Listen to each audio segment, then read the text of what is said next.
We have now found out that Patrolman Michael Thomas Slager, who is the a police officer charged with murder in the fatal shooting of unarmed African-American man Walter Scott, had at least one prior complaint for excessive force. It involved a taser and it involved a black man. We have yet another one of these police departments where the police department is 80% white in a city that is 47% black. They have been sued in federal court 46 times since the year 2000. And there's the story of Mario Givens, a black North Charleston man who spoke to the Associated Press yesterday and explained that back in 2013, Slager showed up at his house and roughed him up, that when the officer came to his door, the officer demanded to come inside without saying why he was there, and then told Givens, "Come outside or I'll tase you."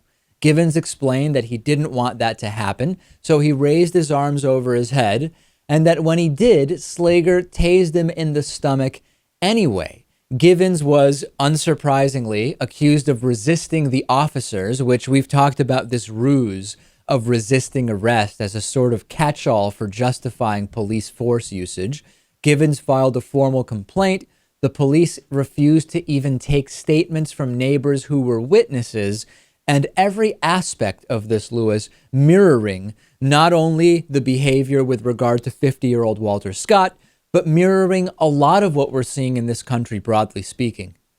Now, I think if police departments and those involved took incidents like that far more seriously, perhaps it would be easier to get these cops, out of their uniforms and off the streets sooner rather than later. Because if you wait, well, look what just happened. Yeah, and an internal affairs investigation of Slager's actions in that prior incident exonerated the officer.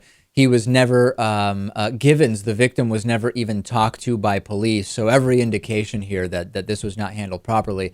This entire thing is actually super depressing for a number of reasons. First, we have yet another killing of an unarmed black man by a white police officer. Yet again, we have the kind of racial element there.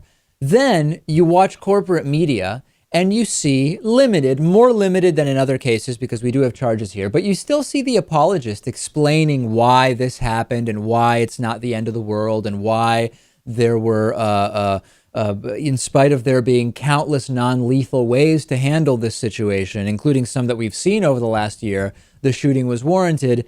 And I'm hoping this doesn't happen, but because of what we've seen, I'm preparing myself for when we start seeing media so-called experts either slandering the victim or we see a light sentence for Slager. I'm just overall not convinced yet that we are going to actually see real justice here. No, you're going to see the internet posts, maybe the fake pictures and fake videos, and of course he will be slandered.